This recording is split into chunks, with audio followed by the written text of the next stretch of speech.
ইসরায়েলের বিরুদ্ধে একযোগে হুঙ্কার দিচ্ছে ইরান ও তাদের সমর্থিত সশস্ত্র গোষ্ঠী হামাস, হিজবুল্লাহ ও হুতিরা। প্রতিশোধের নেশায় জ্বলতে থাকা এসব মিত্ররা আচমকা কখন হামলা করে বসে সেই ভয়ে ধুঁকছে Tel Aviv.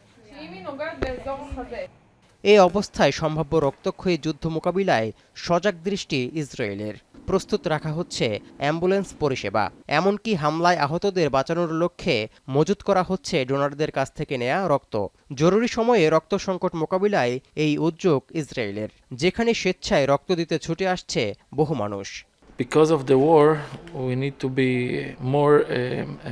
We need more blood for all the soldiers and not even the soldiers, Joes, everybody. Making sure that anybody is on scene as quickly as possible to respond to any incidents that might occur. এখানেই শেষ না। গাজা উপত্যকায় যুদ্ধ শুরু হওয়ার পর থেকে প্রতিরক্ষা ব্যবস্থা জোরদার করা হলেও গত 10 দিন ধরে জরুরি ভিত্তিতে সেই গতি আরও বাড়ানো হচ্ছে।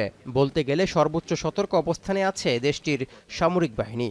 এমনকি যেসব শিল্প কলকারখানায় বিপজ্জনক উপাদান আছে সেগুলো সরিয়ে নেওয়া হচ্ছে। বোম শেল্টার ও পানি সরবরাহ ব্যবস্থা পরীক্ষা করে দেখছে শহর কর্তৃপক্ষ।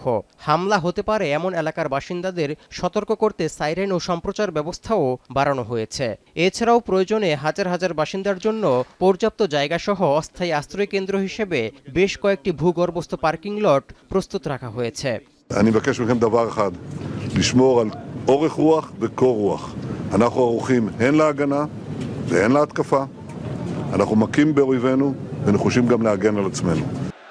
গেল মাসে হামাসের রাজনৈতিক প্রধান ইসমাইল হানিয়া ও হিজবুল্লাহর শীর্ষ কমান্ডার ফুয়াদ শুকের হত্যাকাণ্ড ঘিরেই মূলত মধ্যপ্রাচ্য জুড়ে যুদ্ধ আতঙ্ক বিরাজ করছে। কারণ ইসরায়েলের বিরুদ্ধে প্রতিশোধ নিতে সুযোগের অপেক্ষায় আছে ইরান ও তাদের মিত্ররা। তৌহিদুর রহমান, এখন বিশ্ব।